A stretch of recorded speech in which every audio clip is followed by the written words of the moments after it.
Good afternoon. Good afternoon, dear friends. We're happy to welcome you.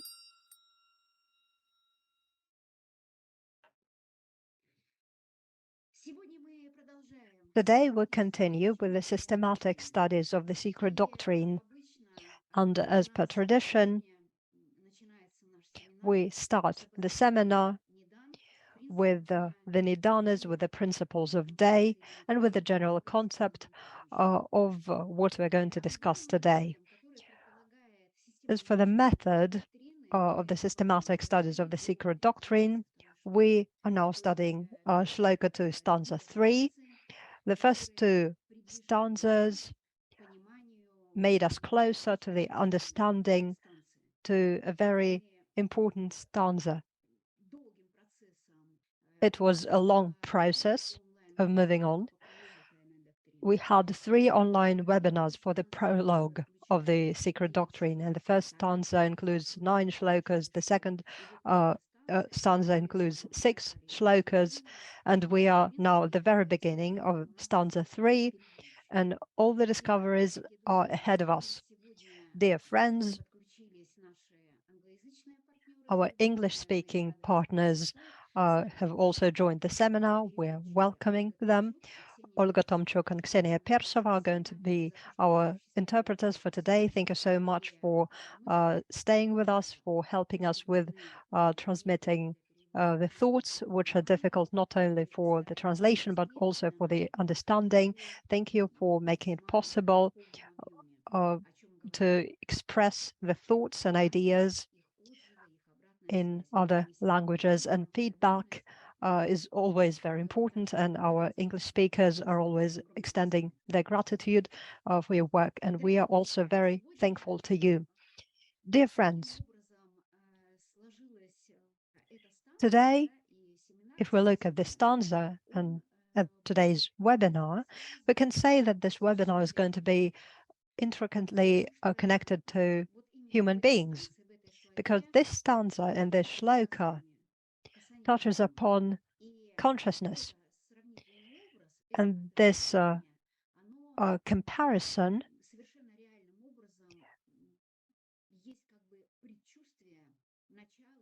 is the beginning of the formation of human body. And we will try to delve into this concept today, and we hope that you'll have new interesting questions. Please send us your questions. You know that in Zoom, there is the question and answers section. You can send us your questions there, and we will try to answer your questions live.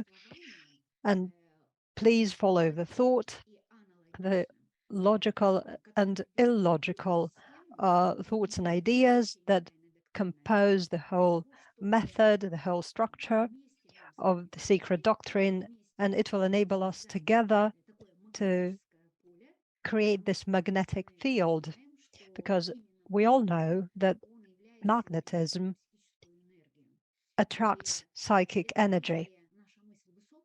If our thought is clear, if it's of higher nature, if our thought can touch upon each heart, it means that the magnetic field will be filled with the energy so that it will be visible. And when this visible action takes place, the understanding forms. The heart warm energy is created, and it can be felt even at a long distance. And you know, this time that passes from the beginning of the seminar till the beginning of another seminar, this connection with our participants, with our listeners, never stops, because people share their opinions. Some people share their discoveries, and they send us to our email address, their presentations, their articles, their books. And of course, it is really great because you're very sincere when you share this knowledge, and this discovery is priceless, because the creative beginning in human beings enables us to share what we were able to understand. And we can choose any form, creating music, creating a painting, creating a scientific research, working on our philosophical, psychological understanding. This all is a very important addition. And today, I'd like to also tell you how deviated are the pure notions that in the ancient times were very important. And it is very true for occultism, because it is so in such a deviated form right now that the majority of people, the mass of people, believe that it is the activities of negative form, that it is related to the dark magic. But occultism enables us to understand our inner nature, and it's striving towards the perfection. If we don't know our inner nature, if we don't study it on practice, we won't know anything about ourselves, about the world, and our dark consciousness otherwise would stay in its limited nature. But when any form, anything is limited, it dies. And our task is to understand our inner nature, to get to the magnetic field that has the eternal light, and this is the psychic energy.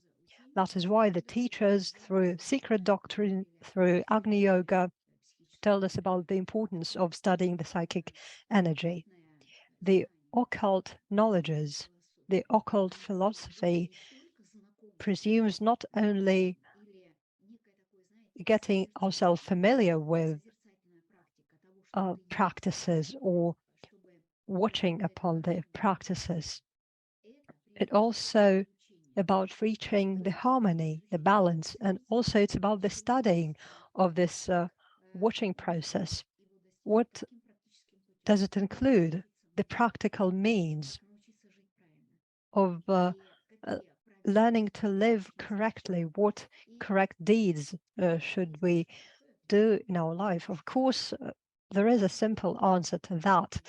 Each right deed, each right thought is always useful. If it's not right, it's useless. Therefore, we do really hope that such seminars that attract the consciousness that want to learn more about themselves, want to learn more about the inner nature, the occult nature, the divine nature of each human being, the eternal nature, the eternal spirit, we believe that all that enables us to reach in our practices the possibility of using only useful thoughts and useful actions. So good luck to us all. I give the floor to the head of the Theosophy School, Mr. Yari. Hello, as per tradition, we will start our webinar, our class, online class, with the thought of the day by Helena Petrovna Blavatsky, the Pearl of the East, and she gives us the thought. There exists no spot on the earth or in the sky or in the sea, neither is there in the mountain clefts, where an evil deed does not bring trouble to the doer.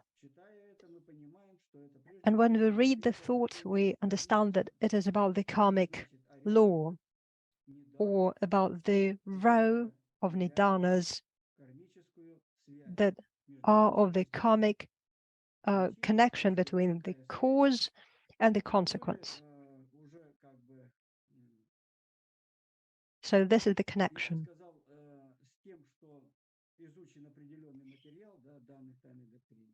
We have already looked upon the material provided to us by Blavatsky. We know about the nidanas that Helena Petrovna Blavatsky has given to us.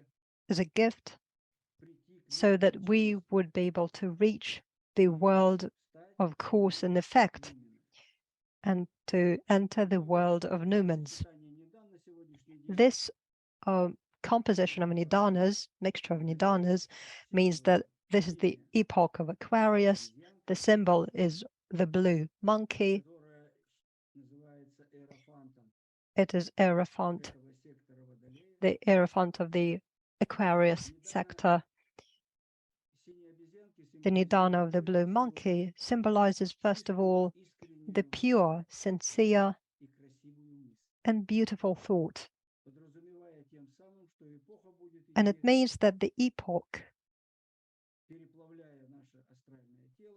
will turn our astral body into something new, taking into account these pure thoughts. This epoch enables us to make our body go through Agni, through fire. And that makes our body perceptible to the astral feelings.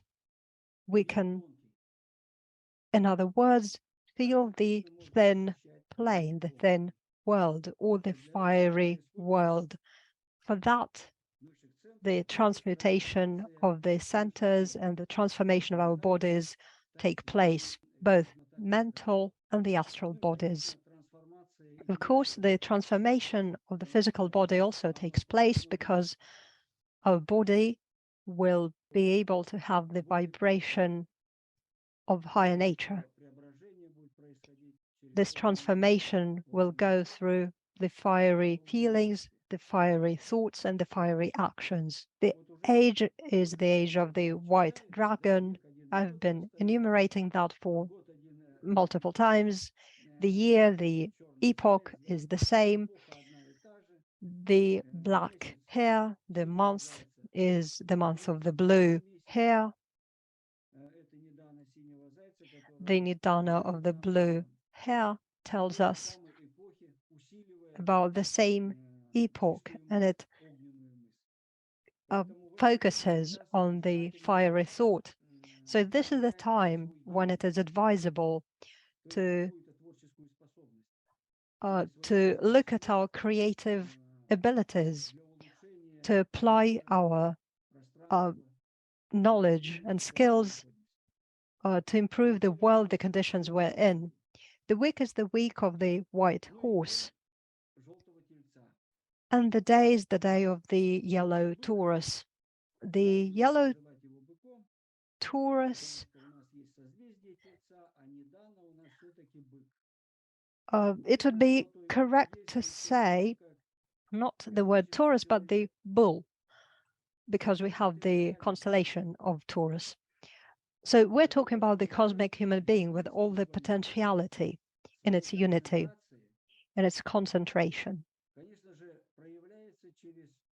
Of course, it's manifested through the qualities of the golden medium, because it is the path, hence the golden ratio. And this path consists of the feeling of beauty, of the perception of beauty. Once we have this perception of beauty, this understanding of beauty, we can be united with the higher forces. In other words, we become partners or helpers to the higher forces. And the bull as Nidana symbolizes the state of not knowing, but at the same time, it symbolizes the implementation. The implementation of not knowing happens through admitting things that we don't know. We don't know the essence of things. We don't know the truth, and then it gives impetus to the birth of the cosmic human beings, of the spiritual human beings. And this potentiality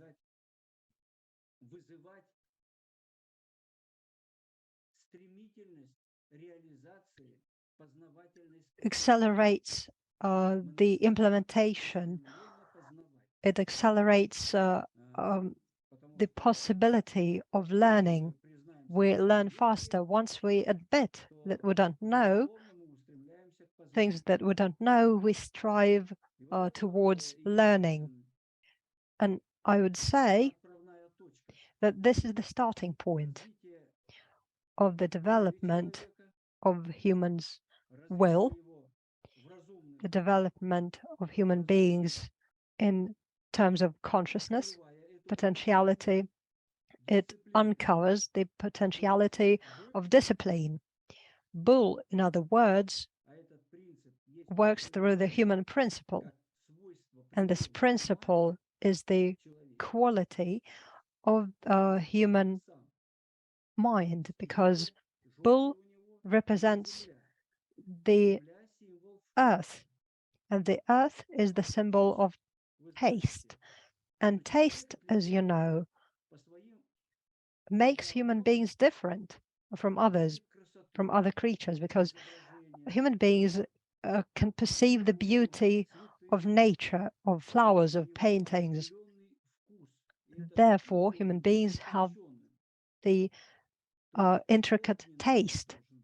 It is of fiery nature, and the perception of beauty, or this golden ratio that represents Adam Kadmon, or the cosmic human beings, which is the white, or rather the yellow bull. It is opposite to the yellow goat. It is the opposite. It is the responsive happiness, because in order to strive to learn something new, we need to understand the symbol of the yellow goat, or love, and the yellow Taurus, the yellow bull is in the space or under the moon, the chaos for feelings. So just imagine this combination of the ray of space is chaos, the emptiness, and at the same time it is filled with what we don't know. And that's what we are striving towards, according to this ray of learning about this emptiness. But when it doesn't exist, the mind works. Or the force that we have potential in our mind is an intelligent force. And out of this potentiality, this nominality, it brings man to the phenomena which allows him for himself to discover such a power as a psychic energy, which means the power of thought, the power of thought at its highest potential of purity. And this energy, which we can reveal, and by which we can reveal our own nature, which is the nature of God, containing the whole hierarchy of divine reasonable. This is our day, quite unique one. Can you imagine that? It goes through the space. The yellow bull goes to the yellow goat, through the field of the suffering, the blue dog, and the blue dragon. The blue dog is under the ray of the sun, which means the energy of life, the energy of Fohat, if you want. And the dragon is under the ray of spirit of the fire here. And through this transformation, transfiguration, can you imagine? Fohat that has double power. It differentiates the personality, which is the symbol of the dog, the firmness of personality, and it affirms itself in the creative potential. When it creates, then the personality becomes higher. In front of the dog, there is a dragon, and this spite of intuitive thinking of the dog, because the feeling of knowledge, considering this direction vector, can manifest as something reasonable, synthetic property. And here we have that the dragon, which brings the fire or fiery thought, meets on his way with the yellow bull. The dragon symbolizes being, existence, while the dog symbolizes person in this being or existence, which means this life should be the manifestation of creativity. And then the bull,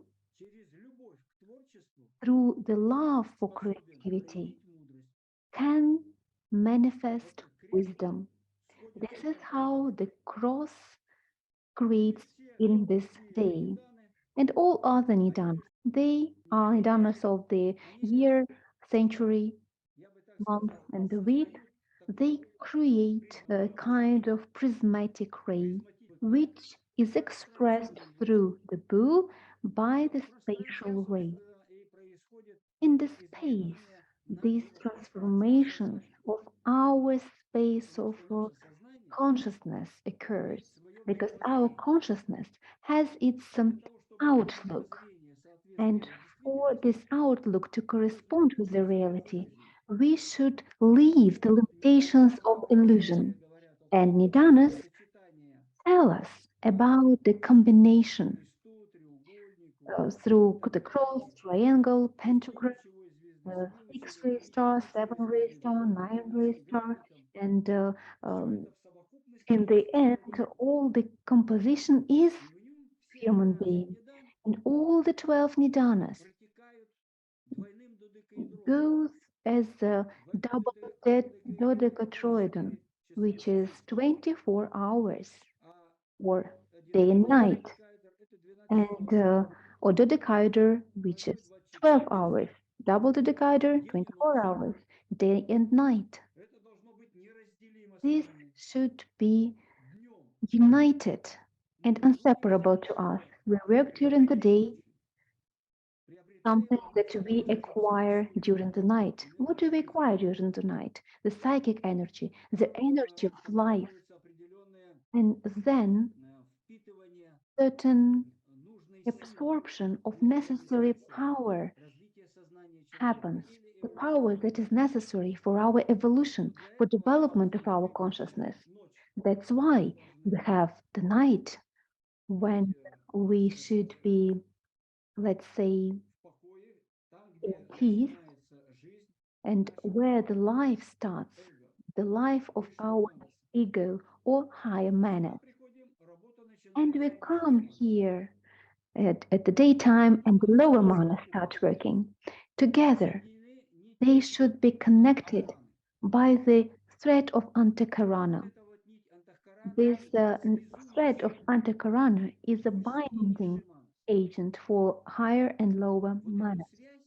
This connection has in itself our mind, our reason. Our mind is free from anxiety.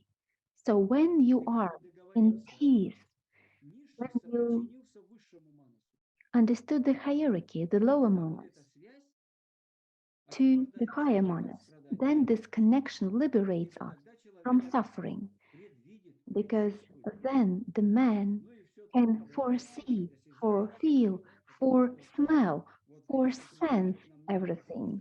If we imagine the wig of the horse, we see that the horse itself is white, the white color being the symbol of ether on the one hand. And this ether is a condensate of all our organs of perception, which brought it the information. This condensate is always ready for manifestation. That's why they say that there are three logos, and the manifested logos is the state of this ether. In human is character. because character is built through his reactions in different conditions and circumstances.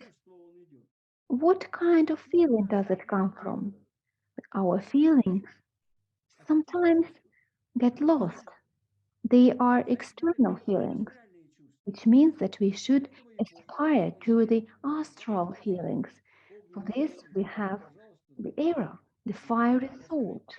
We understand that through this we can reveal the potentiality of our centers, through transmutation of these centers, through refining of our feelings by the fiery nature, and then we can foresee, forecast, etc. For this era is necessary for the man to go to the new dimension, which means he will be the same, but he will acquire subtle, refined feelings. He will have such properties as clear thinking, clear vision, clear perception. And this clarity is very important because the illusion corresponds to the dense world and it will retreat, as well as the suffering, as well as the illusion will retreat. And then man will live not through these uh, visual forms, but he will live by the essence of the thing he feels and perceives. This is why all this is happening. And of course, the white horse is a symbol of justice. Its closure is jealousy, and it is being won through the kindness. This is how we can implement this fiery nature. What is the idea of it? The fiery thought. What kind of actions are necessary? Have a look. The monkey is a unity with everything. It destroys, it wins over greed. The dragon is fire and light. It destroys anger. The hare is anger, closure, and it can be overcome by the wisdom. The white horse, just through its kindness, destroys the jealousy, and the ignorance is destroyed by the knowledge, which is the bull. This is what is given to us.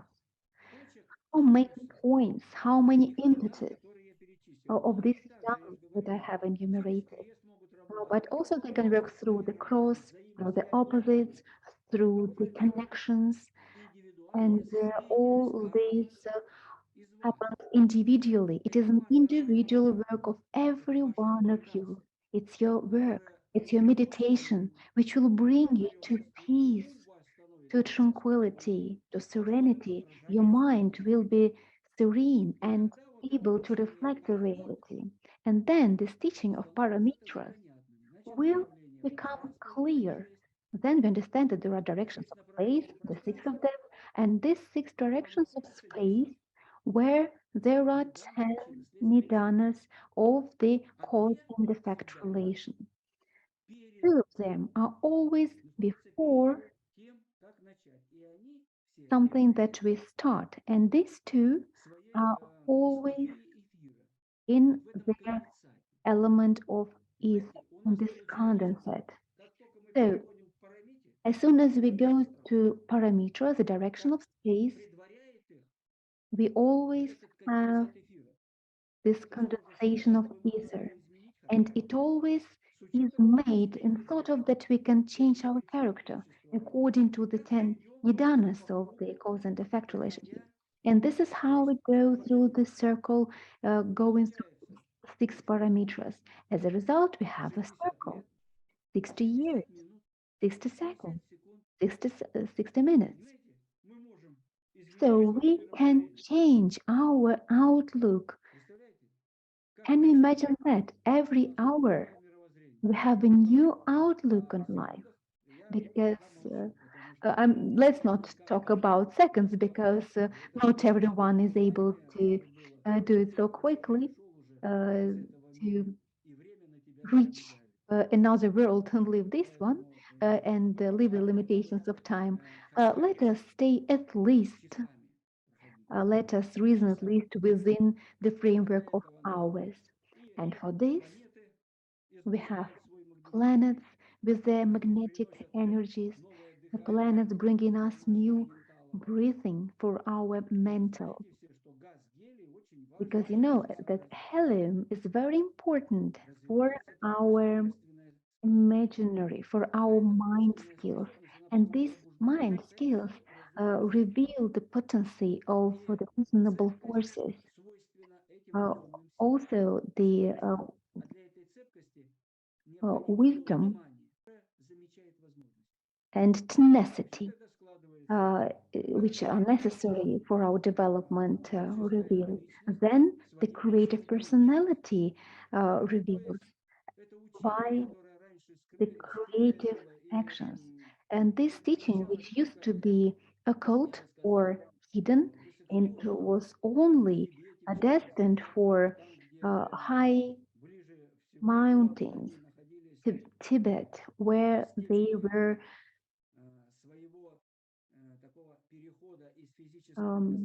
in the state of transformation of the astral. It is very easy to feel, to forefeel, to foresee when you are in Tibet. That's why the people of Tibet got this teaching. We were one of the first ones to get it.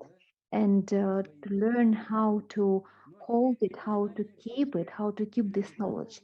Yet, thanks to Helena Petrovna, uh, we have the secret doctrine, and this knowledge about Kali Chakra described in this work, so we can have them, we can get acquainted to them. We have these 12 nidanas in the circle, and we have 12 houses because there are 12 gods, and these 12 gods, every one of them have a little house, as an arrow of Aquarius as its house. The blue monkey is Hierophant, or kind of God, or divine power. There are 12 of them, and 3 at the sun, or the power of spirit. 12, 1 plus 2 makes 3. This power of spirit is within this wheel of time by the rays as the creative power of the Rohat, the space itself, the ray of the space here, and the ray of time, the green one. These 3 rays create 6 directions of space, because if you're talking about Fohat, its actions on the one hand goes through radiation, and on the opposite side, this radiation shines, etc. The space, the word, the sound by its opposite. All these things and the meaning of the wheel of time, we should draw them for ourselves. We should follow. When you start drawing every principle, every nidana, try to check in the dictionary, refer to Helena Petrovna dictionary, look for these combinations in Isidore Unveiled, in the book that Vladimir Anatolovich Bakhanov published. In this book, you will find exactly the description of every principle in several kinds and forms according to the planes and worlds out of which they unfold, because the combination of nidanas depend on the number of worlds, and of course their qualities will find their manifestation in the man. And if you try to know yourself, all these combinations from gods, from spirit, from elements, we will learn and find all this in ourselves. We will reach the knowledge of ourselves. And as soon as we learn ourselves, we get on the way. And we should follow the way for evolution to reach higher worlds and the gods. These are our combinations of jhanas. Everything is given to us. Everything is given to everyone. This is your priority. This is your choice, whether you take it or leave it. But for this, the love is necessary. Like in front of the bull, there is love. If you have enough love, everything will go smooth and as it should go. So today we have third stanza, second sloka. We are talking about the properties of the mind. Thank you very much for your attention. Thank you very much. Now you have heard the whole lecture, not only about Kali Chakra and Nidanas, but about principles of attention that have possibilities behind them. And there was a thought while Vladimir Vasilyevich was talking that maybe for this we get together and study the same material so that we learn to understand by our own thought, by the thought of another person. We learn to refine our thinking and we start to be ready to understand deeper, to reveal this wisdom. And this group work, collective work, helps to learn how to be attentive. That's why the Nidana of the yellow bull is very interesting. And Vladimir Vasilyevich talked very interestingly about it. So we have the day of the yellow bull, which is in this cross of Sphinx. And it is understanding and light. And it's something that lightens this understanding, light and fire energy. So let us start, dear friends, and I would like to repeat, let us try to look not only, let us not only visualize the conceptual plane of the sloka, but let us try to think, to reason at the same time. Let us try to go beyond form and perceive the essence, the idea, because whatever is built in the presentation and in the textual explanation of the form, these things may look not enough accurate, they may look absurd, they may look contradictory to the concept that we have just expressed. Yet the thought is very logical, it is logically built, and it is built according to the sloka and to the stanza, because the sloka contains the essence of the thought, which through its development may be limitless, endless, infinite. We can write a lot of books, a lot of volumes all about the sloka, yet it is concentrated and we need to grasp the essence, grasp the main idea without rejecting when we hear something that may appear contradictory. We need to concentrate on the main essential. The human being is such a creature which can be different every hour, even every minute. Our consciousness may become different. The thought may change the person. And the human body is made of flesh, skeleton, blood. The functional part, lungs and heart, all these feelings that we're talking about, the organs of perception, the vision, the taste, the feeling of touch and smell, all this may change. And basically, it is in this sevenfold gradation. The human body change completely every 7 years. Also, our consciousness can change completely. How many times? Infinite number of times. We can change our consciousnness within 7 years. So let us try to hold on the main idea, the main thought, its essence. Let us hold to it as to the rope, and it will lead us to the new understanding and new revelation of the images, which seem to us that seem that we know them. The vibration sweeps along, touching with its swift wing the whole universe and the germ that dwelleth in darkness, the darkness that breathes over the slumbering waters of life. We are studying stanza 3, Sloka 2. First question that we can ask here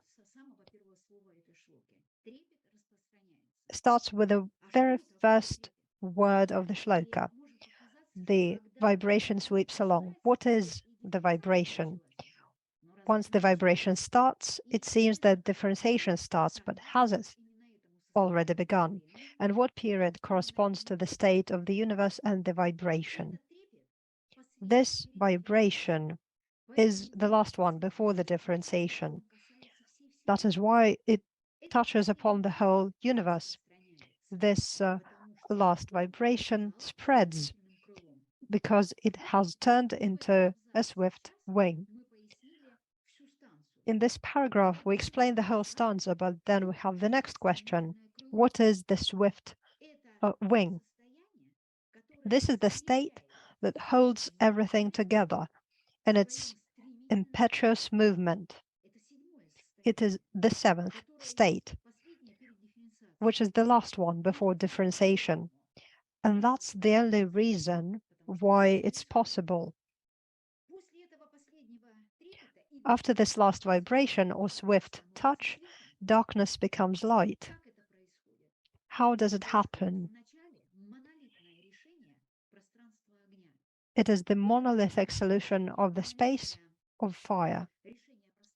This monolithic solution of the space fire, it's when all the forces come together. It cannot change, and that is why it is of monolithic nature. The darkness becomes light, like a monolithic solution to the space of fire. Why? It is fire that has a swift force, and that rapidity of the completion of Pralaya during this period gives the potentiality of this monolithic solution of the hierarchy of light for all subsequent periods of further time. So this is for all the subsequent periods of Manvantara. The aspiration on the higher unmanifested planes gives manifestation or its own formalization on the lower ones. What is the formalization on the lower planes? This is aspiration. When this aspiration takes place, once we see this connection of the cosmic nature, this is the beginning of Manvantara. You can see that it is this letter Y, it's close to the aspiration. We say it's lower, not because of the quality, it's because of the formalization. It needs to have a form, it needs to have its plane. And Roerich gives us an explanation, very accurate philosophical explanations in Agni Yoga of the state of aspiration. Aspiration is a ray of the sun. Aspiration, it is a chainmail of the heart. Just imagine this chainmail protects heart from all the impacts. Aspiration is also a lotus flower. It is the whole nature that has all the light, the sound. This is the flower of lotus. Aspiration is the book of the future. It is the whole grand path with all the lows, downs, and better moments. Aspiration is the revealed world, it's the real movement, it's the real ability to take the opportunity and open it. It is the world of the open opportunities. Aspiration is the number of stars. There are innumerable amount of stars. Aspiration is the Arhat's rook. Arhat has this flight above the waters. An aspiration is the wing of an eagle. And it's an interesting point because further we'll explain what is this swift wing, what is this aspiration. And Roerich, when she wrote about it, she as if opened up the Sloka and these notions. Aspiration is the wing of an eagle. It's soaring so high that no other birds can be above an eagle. That is the nature of aspiration. That's what it should be like. Aspiration is the state of the lightning holder.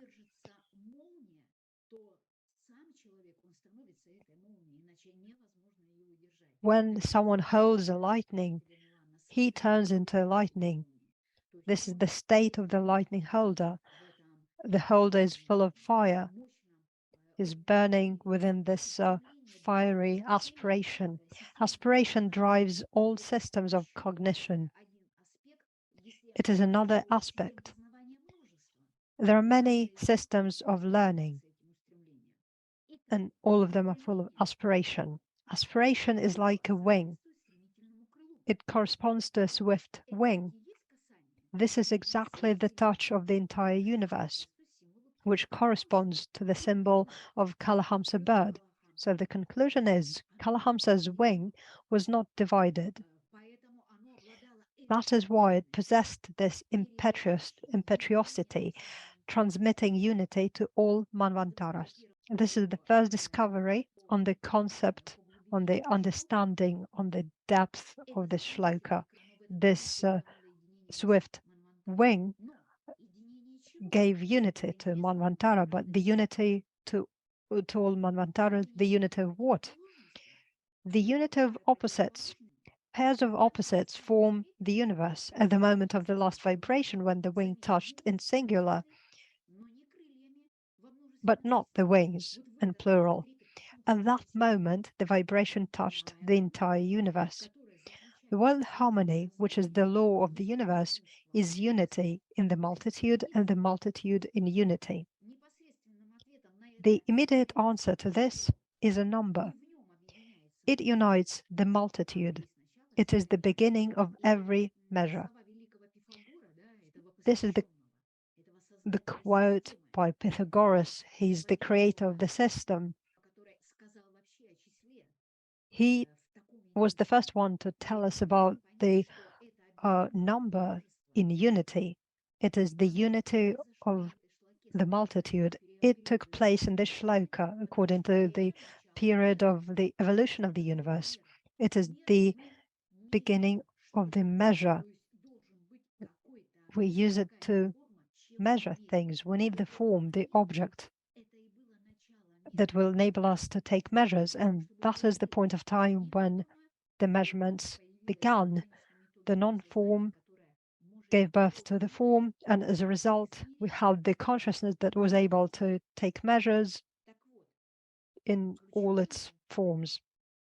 So the key point is that the unity in the multitude is the symbol of the wing, and the multitude in the unity is a symbol of vibration.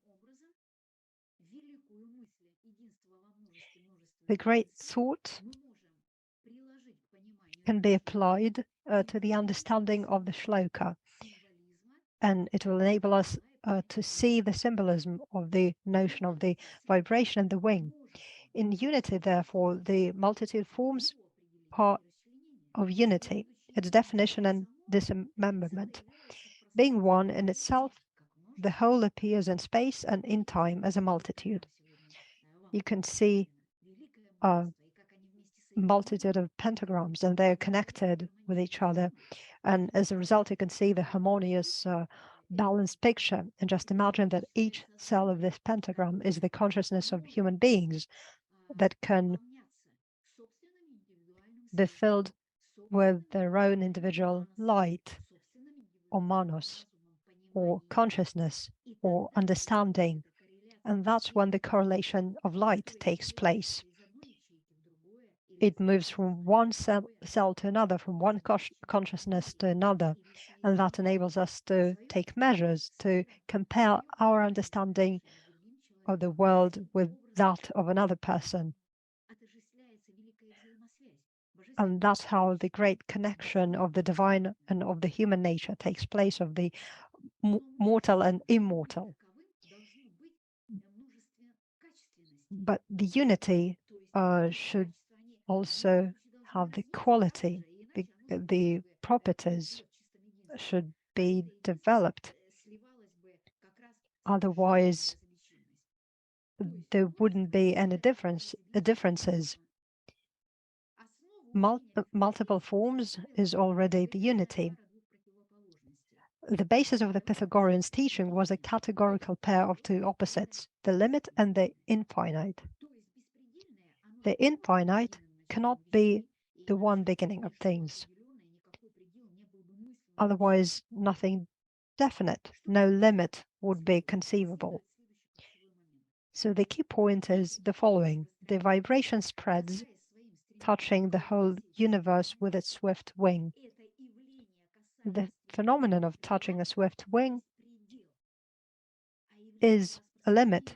The phenomenon of the spread of vibration throughout the universe is boundlessness. The human body, just like the Earth, planets, and stars, is subject to the law of duality. It attracts and repels because it's completely saturated with double magnetism, or the tide of astral light. The astral light is also the same as anima mundi, or the soul of the world. The astral light is androgynous because balance is the result of two opposing forces constantly acting on each other, influencing each other. And the result of that is life. When these two forces expand and remain inactive for so long that one becomes equivalent to the other and come to a state of complete rest, then this state is death. The opposites are very difficult to exist within one human consciousness. Synthesis enables us to understand the synthetic thought and manifest it or give form to it. And very few people can connect all of that. Without this, harmony or balance cannot exist, because otherwise we would give place only to one force or to another. But when we can connect two forces, as you can see in the picture, you can see where it happens. These are the white points, and this line, direct line, connects the waves, and this gives us the balance. It gives space to opposites of human consciousness and gives us the calmness of human soul, of mind. It is the symbol of the white ray that unites the great harmonies. Everything started with a great balance, with a great harmony. This is a diagram that enables us to see in the geometrical, in the numeral form, in the philosophical, in the psychic form, or in other words, in the occult vision, see how these forces expand when the death moment takes place. The pairs, the opposite pairs, are within one space, and that's when the harmony is possible. shadow never falls on a wall without leaving a permanent mark on it, as they say. And Blavatsky quotes the words by John William Draper. It's the genius thought, and it's given to us in this shloka.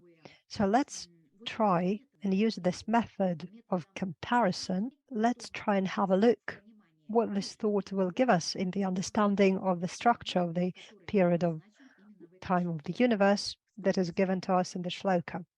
What is the shadow, and what does it have to do with this period of the creation of the universe? A shadow never falls on a wall without leaving a permanent mark on it. This is a trace or causal relationship. The person is the cause, the shadow is the effect, and this dual connection is like a principle of life. A man who has lost his shadow already belongs to death. Man dies when his astral double or shadow leaves him. So this idea related to the permanent trace is that when there's the akasha state, this trace already exists. It is the permanent trace on akasha,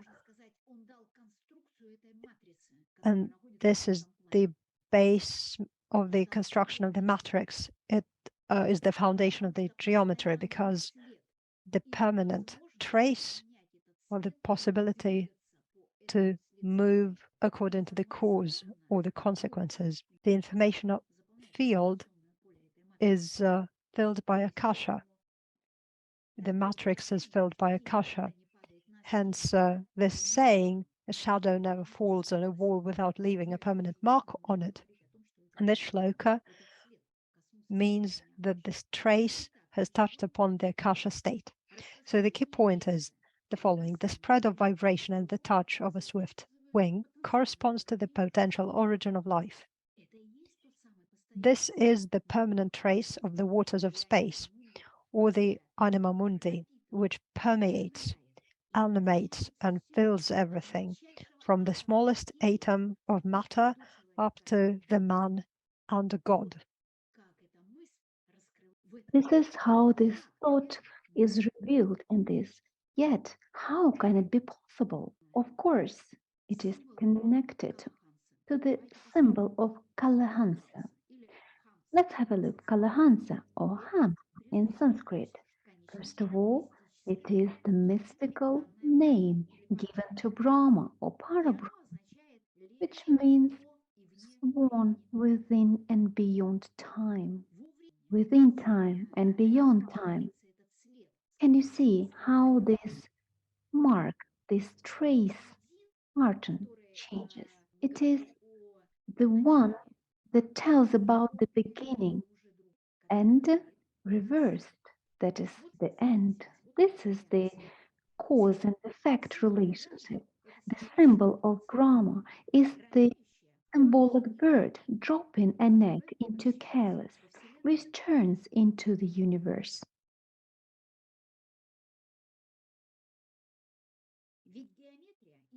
Because the geometry is the only science that follows from general to specific.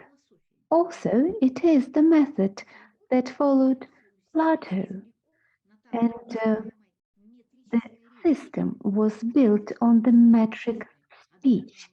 So you see, there is the same notion of metric, of measure, of the meter that was expressed in the Sloka.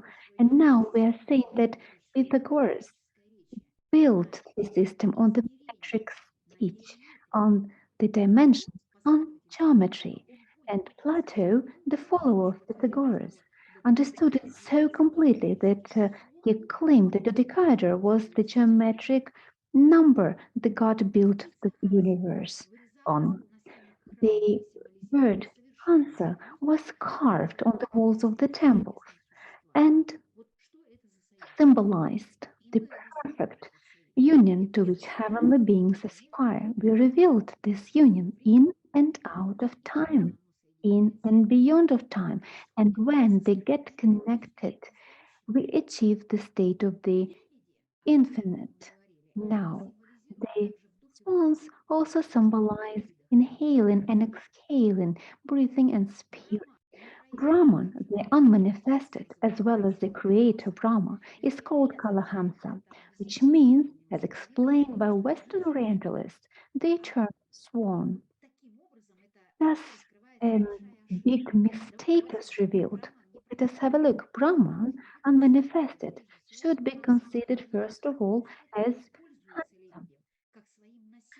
Hana, which used the swan as his carrier, and not Brahma, the creator, who is the true Kalahamsa. This is a great difference.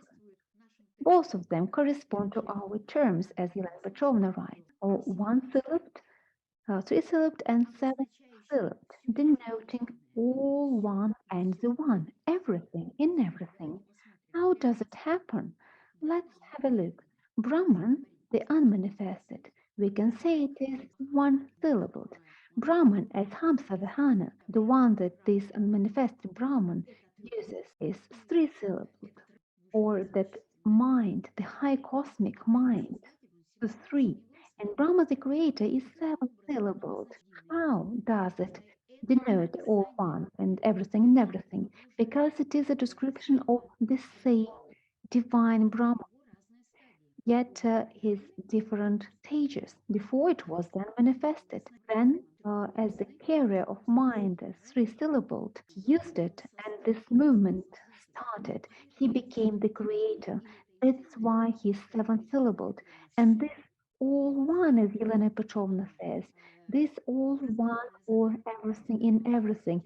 This is the mystery field of this one-syllabled, three-syllabled, and seven-syllabled, as they are called. Hence, color is time. Hamsa is carrier, and Kalahamsa is a time carrier. Very interesting that color also means black or dark or darkness, because the time was not yet manifested. It was in the darkness that is above the waters of time. See how everything gets concentrated in the Dhyan. Sloka. Third stanza, second sloka, the numeric meaning. 3 and 2. 5, symbol of manas or higher manas, and the correspondence to the planes of existence. The third stanza, the third plane of existence, the plane of spirit beyond forms or Mahat. The second sloka, the first seven-ray star of potential inner essence. Of what? Of creative power. The number 5 is the fifth plane of existence, so the one of the mind and creativity, where the essence got revealed. So it is the manifested power, the creative, reasonable power of seven-ray star. So had the symbol of Tian Kogans. Tian Kogans are the reasons for the birth of the reasonable man or Homo sapiens. This is the cosmogony and the beauty of the geometry and numbers.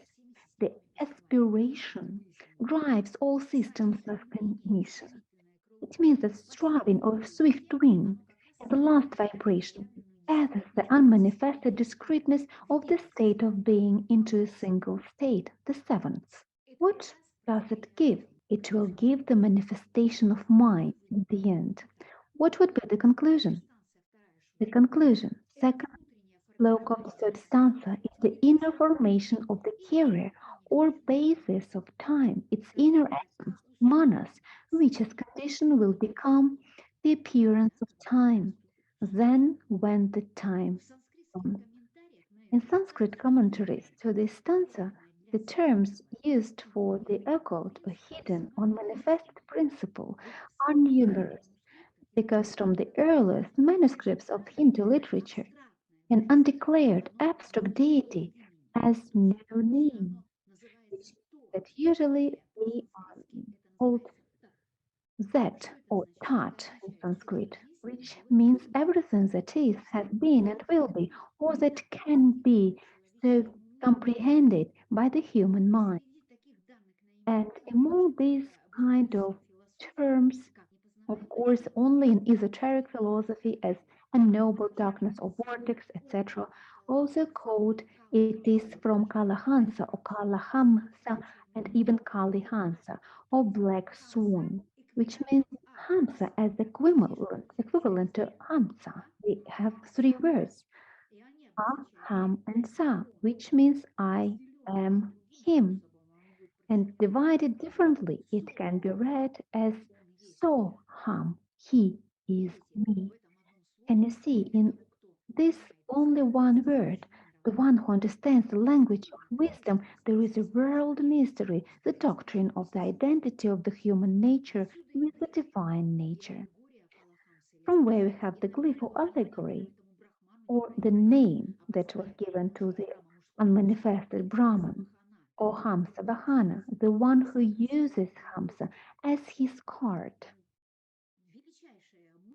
A great thought that reveals a lot of points of understanding. If you manage to look through this veil, thanks to Elena Petrovna, and can see what has happened there, and through this torn veil, we can peek to what is happening behind. Because we also can read this word as Kalahamsa, which means I am in the eternity of time, corresponding to the Hebrew notion. As Zoroaster told, I am what I am. This is the unity of all the notions brought together. Another reading is Be it me. It means that among other things, there is a divine wisdom which is beyond our human reach. This is where our aspiration leads us. Aspiration beyond the human reach, beyond our mind. Towards what? Towards the divine thought, divine wisdom, this magnetism, this great purity. So, for all exoteric purposes, the Hamsa, as every Hindu knows, is a legendary bird that, when it was given in allegory, milk mixed with water for food, separated them by drinking milk and leaving water, thereby showing its inherent wisdom, milk being a symbol of spirit and water the symbol of matter. There's also mountain chain in the Himalayas described in all books as located north of the Meru Peak, called Hamsa and associated with episodes relating to the history of religious mysteries and initiations. This is well, the symbol of Rosicrucians comes from when they chose the bird, a pelican with 7 6. Then the symbol was changed and accepted in almost every religion of every country. Hence, we got to the sevenfold, 7 6, which drink this great wisdom from this matter. They drink, or by their attention, they perceive this possibility to touch the eternal spirit. They are the symbol of this just right in front of your eyes. And here it is not possible to avoid the phrase from the voice of Elena Petrovna Blavatsky that there is a great word now where R is the right wing of the Kalahamsa bird, U its left wing, and M its tail. And if you look at the planes of existence, at least hypothetically, we can see it's wonderful. We can see how perfectly this thought is expressed about the wings. We almost see this bird, this head of Kalahamsa, with uh, symbolizes the mind of the head and the tail, and all three getting to the four, bringing us to the sevenfold. And this is the letter M, or Mahatma, or Mother, or worlds, where there is a multitude of saint words which have this letter M. So the great law claims to become a knower of the world self, you must know your own self. To do this, you must drop your I into not I, your being into non existence, and then only you can rest between the wings of a great bird. It is truly sweet to rest in the wings of what which is not born and does not die, which is Aum for endless centuries. This is the essence of Kalahamsa birds, which from the understanding of man comes to this eternal Aum through practice. Yelena Petrovna writes, climb to the bird of life if you want to know the four truths. Look, you have become the light yourself. You have become the sound yourself. From now on, you are your own teacher and God. You yourself are the goal of your own search, an incessant voice passing from eternity to eternity, not subject to change and free from sin. Seven sounds in a voice of silence. Om Tat Sat. This phrase, climb to the bird of life if you want to know the four truths. The four truths are defined by the four planes of existence, and they're not just random. They are given to us physical plane, astral plane, or the plane of nature, the plane of minded creativity, and the plane of prototypes, or nirvanic plane, which brings all together. This is where the human consciousness climb as on a bird of happiness, which can become the sound, the student of God, and the sound which will perpetuate for eternity. Om Tat Sat. Om being the primordial sound of the universe, the primordial vibration, also denotes the impersonal aspect of the Creator. Tat is the truth and Sat is the eternity, or the highest absolute truth, or more literally, everything that is. Let us touch to the key point, the correspondence between the touch of the swift wing of the whole universe and the germ, that is darkness, the darkness that breathes over the slumbering waters of life. Om is the waters of life, the primordial sound of the universe, the impersonal creator. Tat, the darkness that breathes over the slumbering waters of life, the truth. And Sat is the germ that dwells in darkness or eternity. This is how we can consider this breathing and this geometry. Its true mystical meaning is the representation of the universal bosom represented by the eternal waters, or the abyss, or opening for acceptance, and then for the successive descent of a single ray or logos, containing seven other rays, or creative forces, which are logoi or builders. Kalahamsa has a double meaning. Exoterically, this is Brahma, the swan, or the great bird, the vehicle in which darkness manifests itself for human understanding as light and the universe. Yet the question is, how can darkness be light? Esoterically, darkness itself, the knowable absolute, is the thought first of the radiation called the first logos, then of its reflection, the dawn, or the second logos, and finally the Brahma, the manifested light, or the third logos. The key point is the darkness symbolically becomes light. That is, what is in time is darkness, and what is beyond time is light. So, what conclusion can be drawn from it? This can only happen when the whole universe is touched by simultaneously, and this is possible in this impetuosity, and this is the task of this last vibration before inhaling. There is a germ in the space of darkness. It hasn't yet separated from the one state of the universe. It was one with What is the breath of darkness?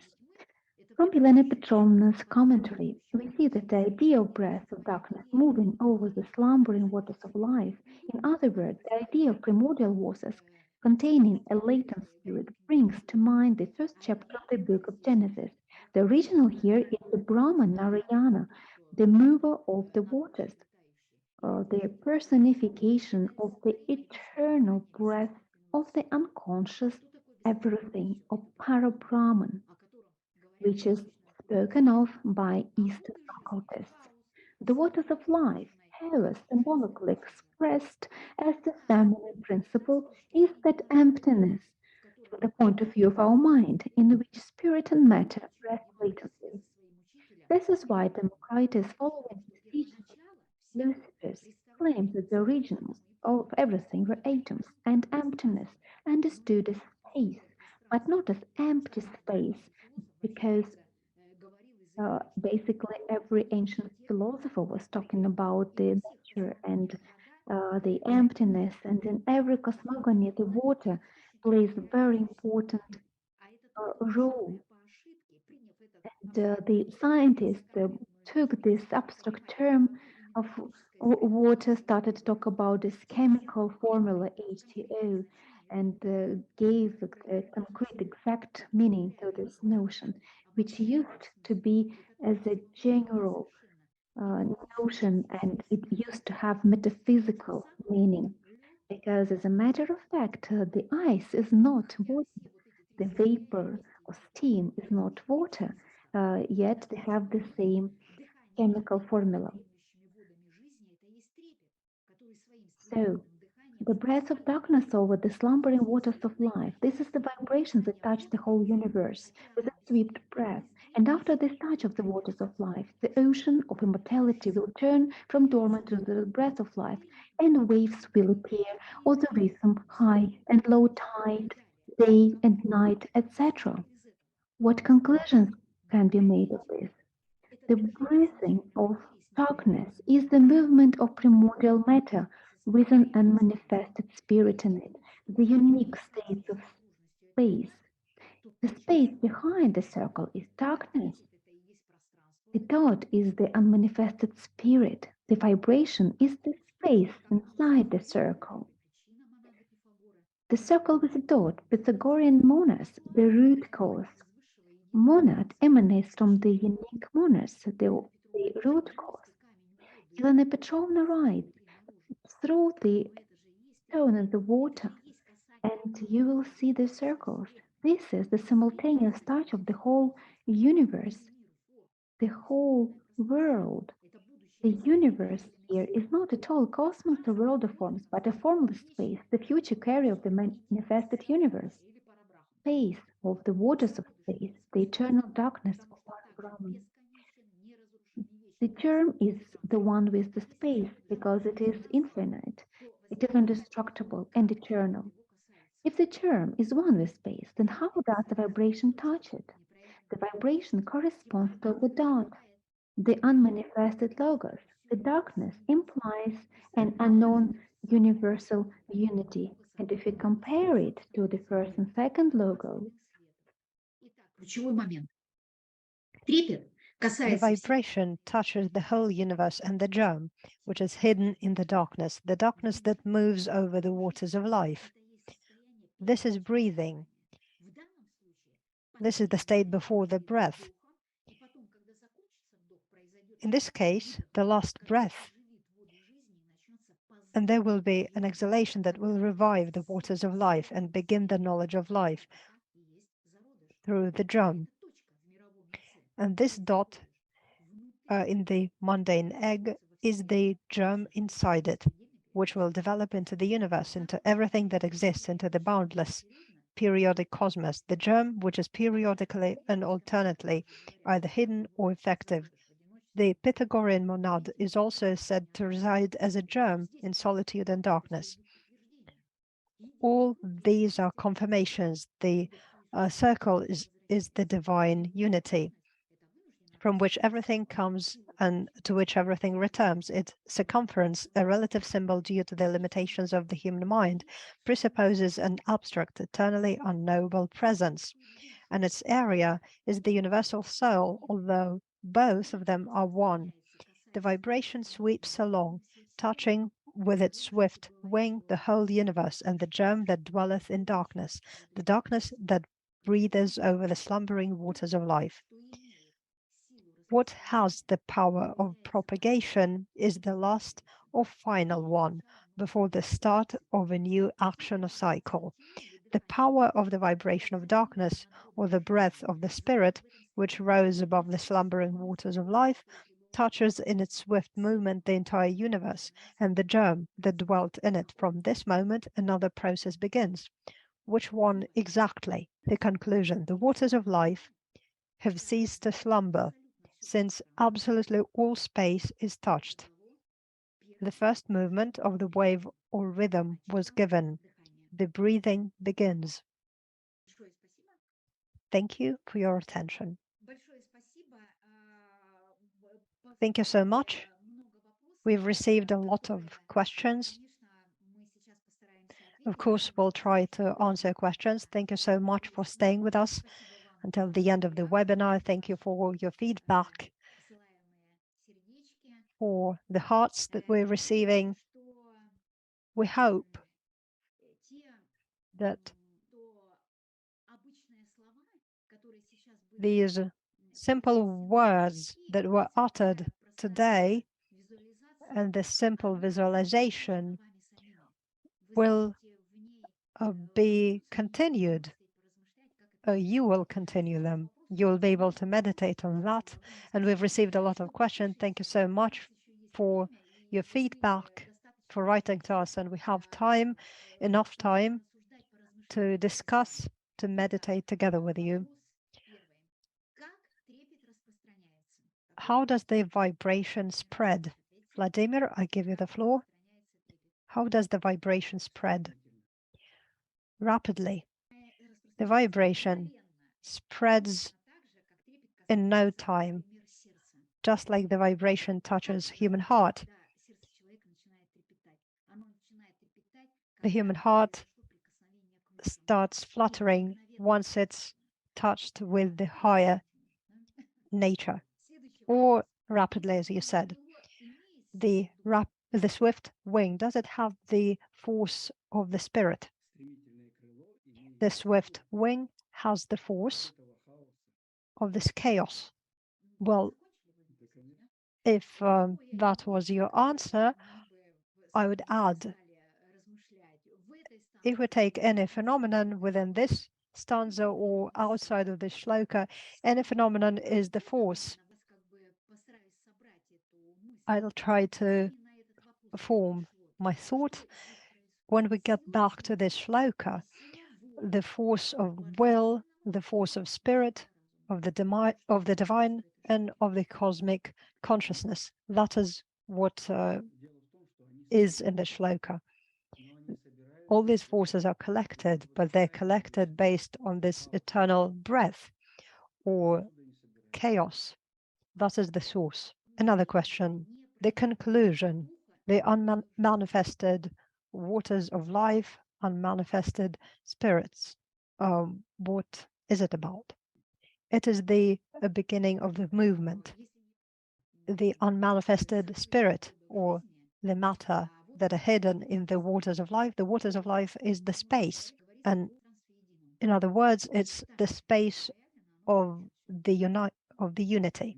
It is unmanifested, but it's in the unity. And this unity collects the force of the movement or the consciousness. What is the mystical meaning of the water?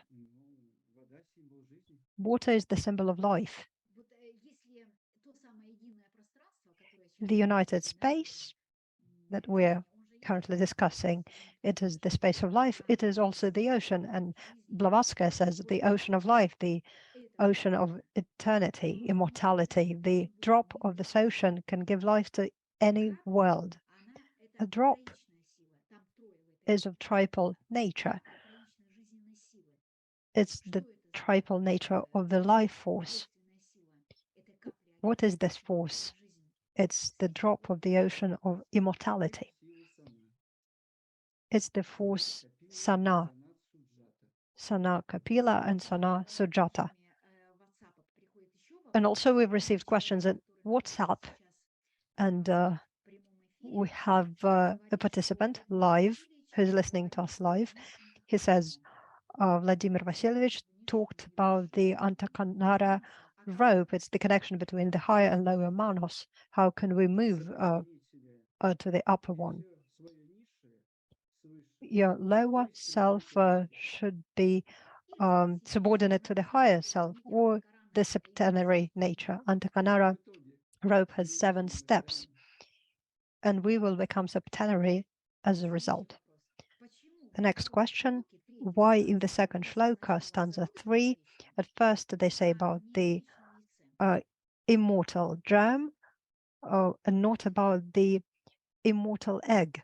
Well, this is the sequence within the system itself, and the sequence is presupposed the order of things. Upadhi is required otherwise. Why the shloka first gives us information about the mortal germ?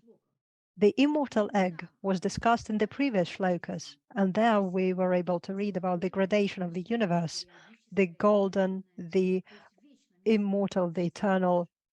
The germ is within the immortal egg, and the germ is of periodical nature, hence it's mortal. Blavatsky gave us all this information. We just need to pay attention to understand it and see it. Does the vibration spreads and the darkness breathes with the waters of life? How are those movements compelled to each other? The vibration of the seventh eternity is the manifestation of this breathing, which is Narayana according to the Hindu cosmogonies. It is the movement, and it creates this vibration. I will continue just to specify this simultaneous phenomenon. How can these two actions can be compelled to each other? They are simultaneous. Why? The breathing of darkness causes vibration. That's it. That's how they can be compelled to each other. Another question. What is the source of the water of life? They always existed. There's only the impetus of the eternal life, the eternal fire. The impetus of this eternal life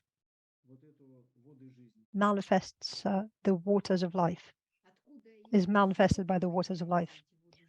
What is the source of the waters of life? The space, of course.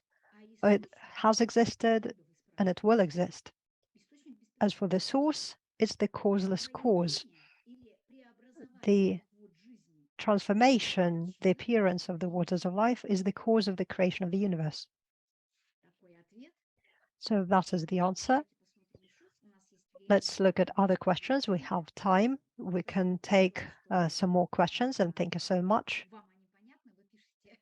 for your feedback. You're saying, you're sending us thank you for the answers, and you say that the answers are clear.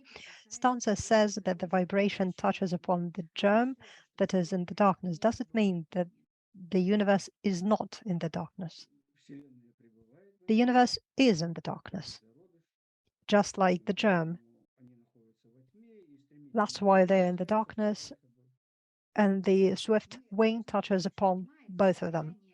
Darkness is the state before differentiation, and the germ, until it's touched by the vibration is the impetus of the birth. The germ used to be in the darkness, but once the impetus touches upon the germ gives light, and this light becomes the world or the universe. Once the germ is united, it is in the darkness. Vibration, is it the unseen, invisible veil of the universe? Vibration cannot be a veil as itself, because the vibration of the eternal life touches upon it like a swift wing, but this is the essence of life, the internal creation. And Blavatsky told us about this vibrations. There are 7 veils of Mula Prakriti, and the vibration uncovers the veils from the 1st to the 7th. And as for the 7th one, that is what we were talking about today. Why are the veils invisible? The veils are seen for the higher spirits, for the higher levels. The vibration uncovers, not it takes off the veil, in other words. And the next question, can we compare the process described in the Sloka with the awakening of the consciousness of human beings?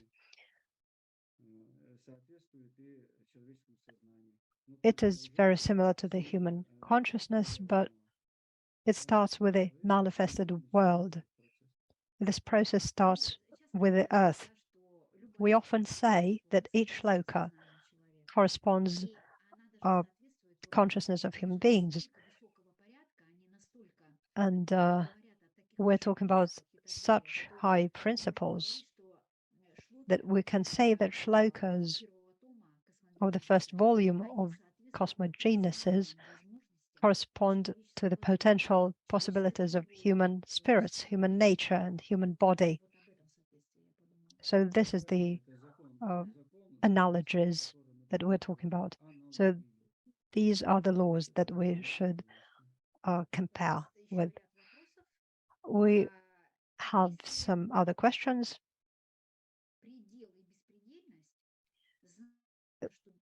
There are limits and limitlessness, and the question is related to the manifestation of the swift wing.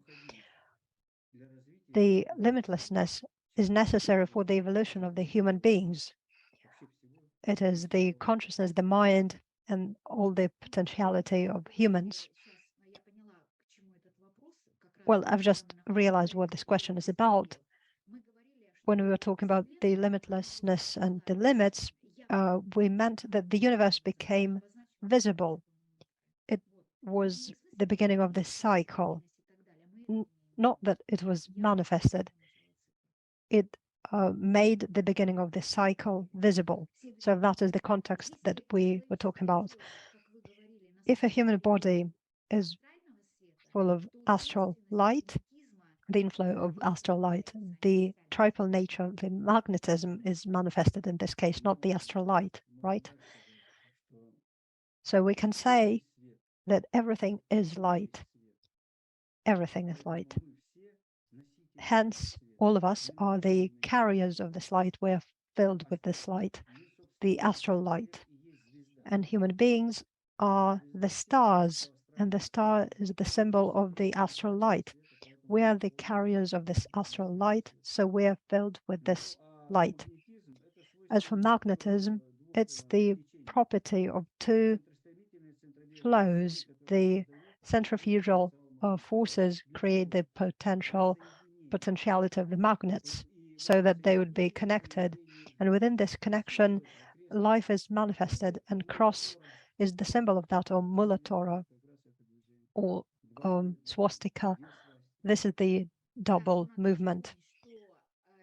Yes, and we also need to remember that astral light is of androgynous nature, but the polarity is given by the magnetism. The magnetism is possible when the opposites attract. This is the double nature. And it's interesting to say that when the opposites attract, this limitlessness is manifested.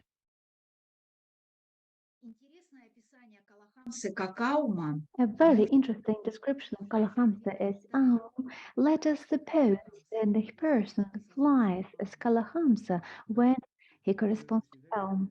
Yes, the person always flies, only it happens consciously or unconsciously. And this flight on the level of psychic energy of the mind, the thinking, reasonable person always light. It is simultaneous.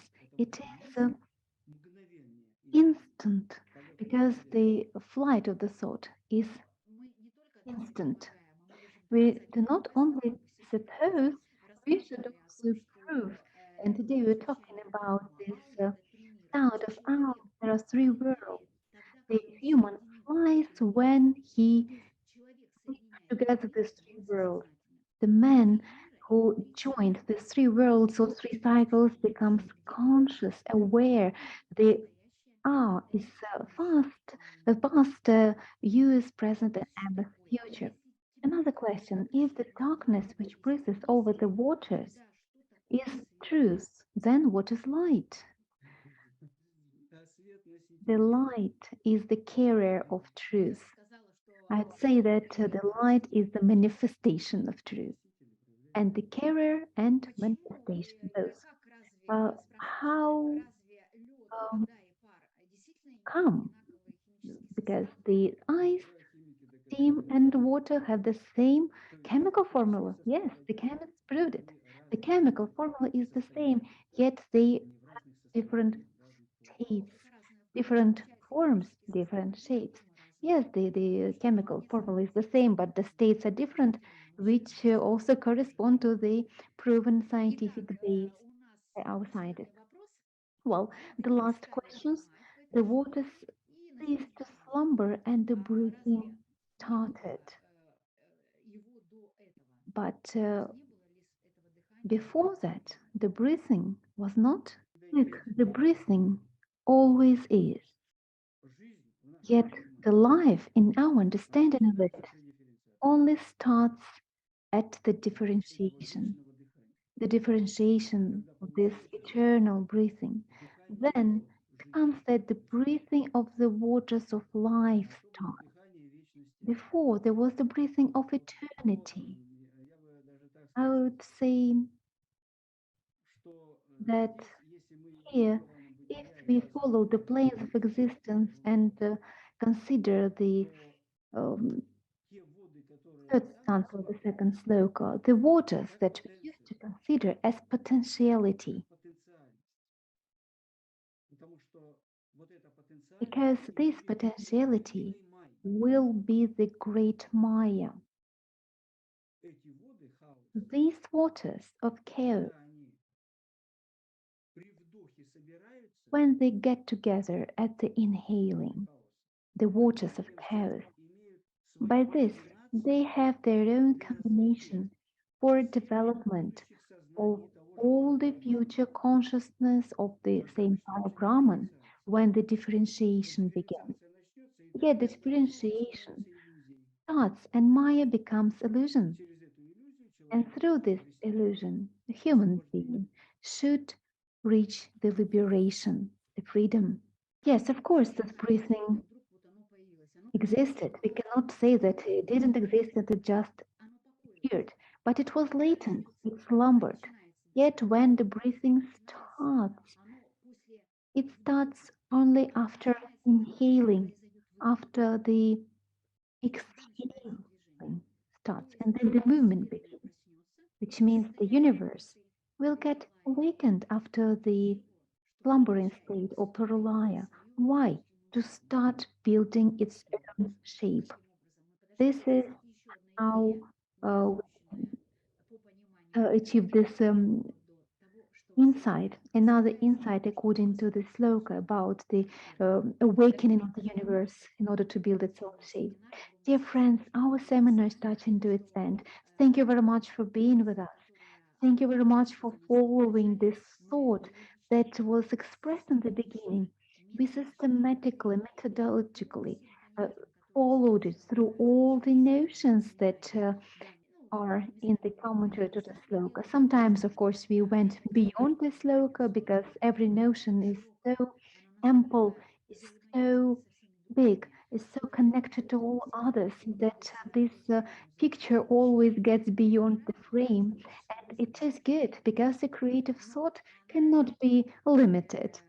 Uh, Yet we tried analogically and identically follow the plane of this sloka. And this time we were talking about the third stanza, second sloka. And of course, as you've understood, we always tried to correspond, to refer to the correspondence in the man. And we hope that you understood that it is very important to follow the planes of existence. It is necessary. The planes of existence. It is something that will allow us to, so to say, to be the kind of a guide by which we can learn ourselves, learn the nature, learn the cosmos, the universe, to learn the existence, the being. This is what it gives to us. That's why when we refer to the planes of existence, we see how the life unfold. Of course, we need to get understanding, the deep understanding, so that we can peek through this veil and see what is hidden behind.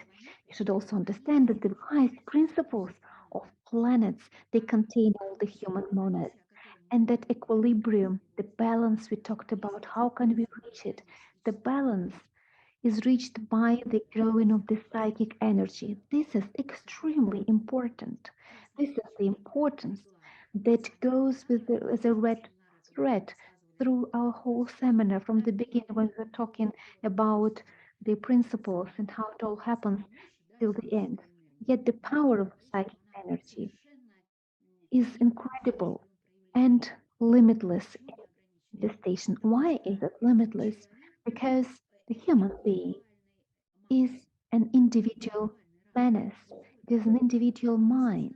And as many consciousness there are, as many psychic energy manifestations or powers there are, as they say that everything is revealed, everything is reachable, everything is available, yet we have to reach to it and get it, grasp it by ourselves.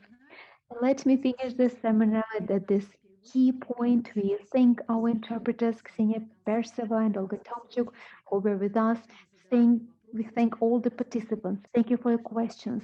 We thank our technical team, those people behind the scenes, those who do the animation.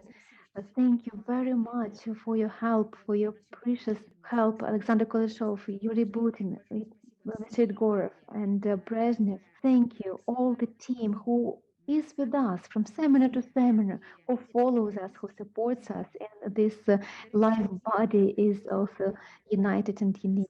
Dear friends, I would like to say that the seminar, the next seminar, will be held the 29th of April. It will be an international seminar, and you will meet a new speaker, a foreign speaker.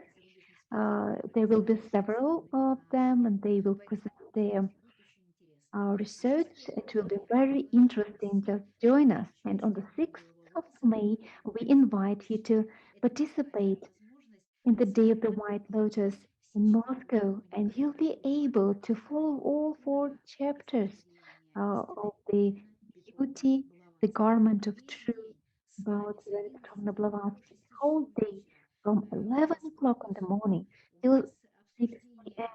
You can follow us, you can be with us, you will uh, discuss different topics with representatives of the scientific, artistic, and philosophical world, talking about historical facts, about philosophy, the physics. Some of the speakers will be there for the first time, and also some of the lectures will be read for the first time. The 6th of May, you will be there online with the simultaneous translations for the Russian and English language. We will have the Theosophists from the whole world, from Russia, America, Europe, and Africa. We will see the film We will listen to beautiful, wonderful lectures. We'll be able to answer all your questions. So we are waiting for you online and offline. Thank you for these great thoughts, the great insights that we had only thanks to these wonderful, deep questions according to the third stanza's second sloka. Light and love to all of you. Goodbye and see you soon. The Secret Doctrine by Blavatsky. Dedicated to all true Theosophists. Book of the Third Millennium. Blavatsky only knew